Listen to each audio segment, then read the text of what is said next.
Then, Mr. Chairman, I think it is incumbent upon the AMLAC, and we'll be asking the AMLAC, because the order was directed to AMLAC to freeze and preserve those assets. And nothing can stop us to freeze the assets of these personalities that we have found out that are Chinese personality. And by doing this memorandum of agreement, di ba, let those Chinese personalities question this order in court. Di ba? Sila mag-question. Nasa kanila mismo ngayon ang pagkakataon na ipagtanggol nila ang kanilang sarili na sila po ay mga Pilipino. Di ba? Ang gawin muna natin, i-hold natin because we're taking so long. Mr. Chair, going back doon sa ating pinag-uusapan kasi I think to prevent the transfer and sale of all the properties in a fraudulent state, I was able to secure a memorandum from the Executive Secretary. At ito po ay naka-address and I'll give a copy, you know, kay Chairman and all and other members na ito pong memorandum from the Executive Secretary, ang nakasulat po dito is addressed to Executive Director Matthew M. David sa Anti-Money Laundering Council. And ang subject po is a freezing and preservation of assets of the whole of Baupo compound where the Sun U1 Technology Incorporated is located. And if I may be allowed to read the content of the order of Executive Secretary Lucas Bersamin, Mr. Chair, allow me, this is the content of the memorandum na in order po sa Anti-Money Laundering Council. Following the successful conduct of a law enforcement operation against Sun U1 Technology Incorporated, an internet gaming license in Barangay Anupol, Bamban, Tarlac, last March 13, 2024, the AMLAC is hereby directed, subject to existing laws, rules, and regulation, to apply with the appropriate court for the issuance of a freeze order or a provisional asset preservation order, covering all assets of the Baupo compound, where the Sun U1 Technology Incorporated is located, which are in any way related to an unlawful activity that as defined under Republic Act number 9160 as amended. Subject to a factual determination by the AMLAC, such assets may include but shall not be limited to the following: the whole Baupo compound where the Sun U1 Technology Incorporated is located, yung 36 buildings po, vehicles parked with the vicinity of the Baupo compound, and this is for appropriate action subject to existing laws, rules, and regulation. Signed by Executive Secretary Lucas Bersamin. In this letter, Mr. Chairman, sa memorandum ng order na para magkaroon ng preservation of the assets and freezing of all those assets, we're just talking about 7.9 hectares, Mr. Chair.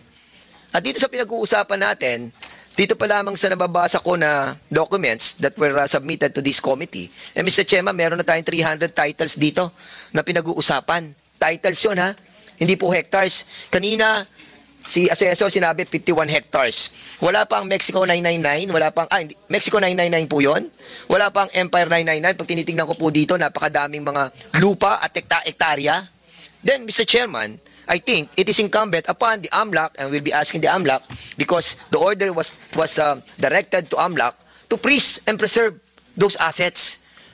And nothing can stop us to freeze the assets of these personalities that we have found out that are Chinese personality. Di ba? Eh, dito pa nga po, hindi pa nga natin napoprove na si, di ba, si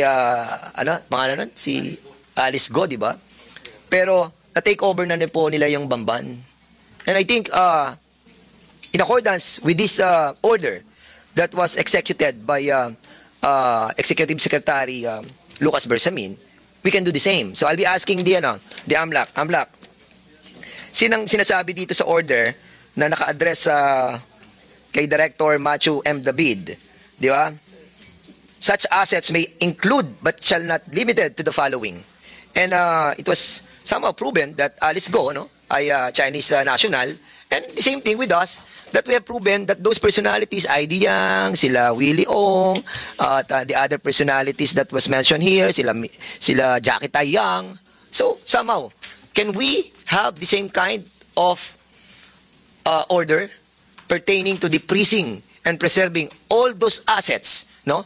Like, for example, yung nabenta kay Rudy Ngo, di ba? Prior to the buying of that property from AD Yang to Rudy Ngo, papasok na tayo doon. So it will be void ab initio yung pagkakaroon ng selling kay Rudy Ngo. Am I somehow on the right wavelength? Amlak? Can you please reply?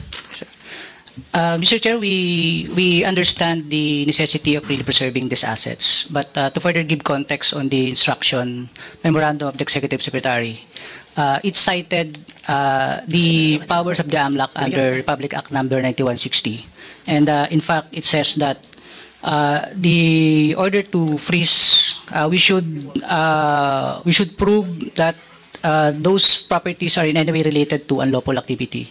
In this particular order, Mr. Chair, without necessarily discussing further this particular case, I think the unlawful activity filed here is human trafficking, which is also an unlawful activity. Yes, but will you agree with me, Attorney Erand Dumale, that the purchase of the property from one Chinese personality to another Chinese personality, and we are talking about a Filipino property, and them buying it from us is a illegal activity as well. It falls under the illegal activity because the purchase of that property is illegal in the first place, and that's an activity that is illegal. Am I correct? It may be illegal, Mr. Chair, but not necessarily. It may be what? It may be illegal, Mr. Chair, but not necessarily unlawful activity under the AMLA, because the unlawful activity, which are predicate offenses of money laundering, are enumerated in RA number 9160, Mr. Chair.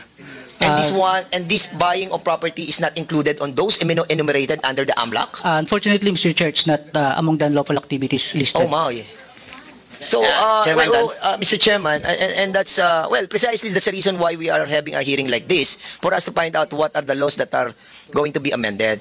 And can you kindly cite the provision, the exact provision of the law that it states that para makita po natin, malaman po natin that that does not fall under the unlawful activity. I may not correct, but I think that is something fishy, no? Na hindi natin isasama yung pagbili ng isang foreigner sa isang property na pag-aari ng ating mga Pilipino.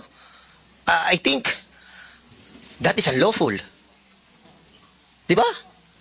And considering, alam mo, Amlak, makakalusot ang mga to. Kapag sinabi mo dito na hindi siya kasama doon sa mga enumeration ng mga unlawful activity. And I will be objecting on that. Indeed, it is unlawful, Mr. Chair, because the basis of that is no less than our Constitution, that they cannot own correct. their properties. And that's the heart of the law of the land, the Constitution, okay, that nobody can own a property unless you are a Filipino citizen. And even considering that the provision of that law of the AMLAC does not constitute precisely that provision, then ang magmamatter is the Constitution. Di ba? So it's unlawful for a foreigner to purchase a property in the Philippines. And thereby, we can apply this memorandum that was issued by the Executive Secretary. Mr. Chair, I think we need to impose, no, that this unlawful activity that was conducted by the Chinese people that we have identified should fall under this order. Otherwise, Amlak, medyo it will imply a wrong signal to those Chinese who have bought this property. Hindi kami kasali diyan. No, we will not allow that. Amlak, please. If you may, Mr. Chair, yes. These are the unlawful activities provided under RA 9160 or the AMLA. Kidnapping for ransom, violation of Comprehensive Dangerous Drugs Act or RA number 9165, violation of RA 3019, that is the Anti-Graft and Corrupt Practices Act, plunder, robbery, extortion, weteng and masyaw, piracy on the high seas, qualified theft, swindling or estafa, smuggling, violation of Electronic Commerce Act, hijacking under RA number 6235, terrorism and conspiracy to commit terrorism, terrorism financing, bribery and corruption of public officials, frauds and illegal exactions, malversation, forgeries and counterfeiting, human trafficking under RA number 9208 as amended, violations of revised Forestry Code of the Philippines, violation of Fisheries Code of 1998, violation of Philippine Mining Act of 1995, violations of Wildlife Resources Conservation and Protection Act, violation of National Caves and Cave Resource Management Protection Act,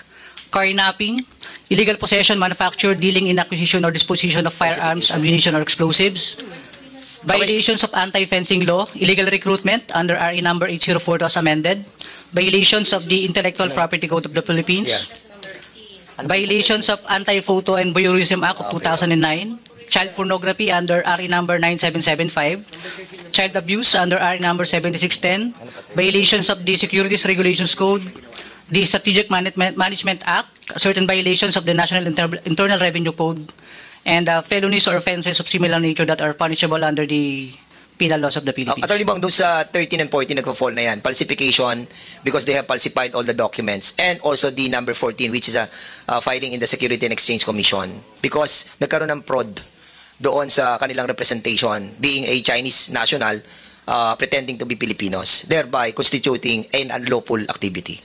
Okay. Will you agree?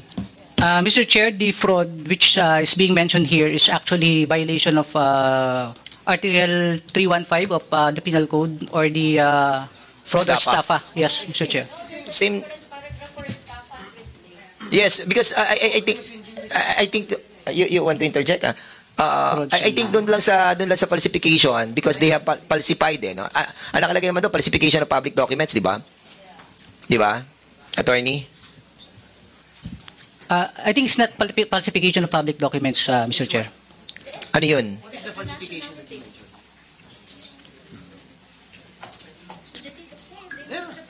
Yes, oo. Anyway, okay. I think we're on the same wavelength, no? It's just a matter of trying to explain the wordings of the provision of the AMLAC law. But of course, what we're trying to do here, Attorney Bong, is to preserve those assets. Kasi tingnan nyo, nabenta na nga kay Rudy Ngo eh. Di ba? Are we going to allow na may benta pa yung mga other properties that have been submitted in this committee? We will never allow it. Kasi ang dami nito, 300 titles. And we're talking thousands of hectares. Eh pag nabenta nila yan, ako, ubos na talaga tayo. And that's the reason why, Mr. Chairman, I think, siguro, ang DOJ, andyan ba DOJ? DOJ, if Yes, Mr. somehow we are, I know that we're not barking on the wrong tree, no? We're barking on the right tree na kasamang AMLAC. But DOJ, if somehow that this memorandum from Executive Secretary will be addressed to the DOJ, what can you do in order to have the freezing and preservation of assets of those bought by these Chinese personalities? What action can be taken by the DOJ?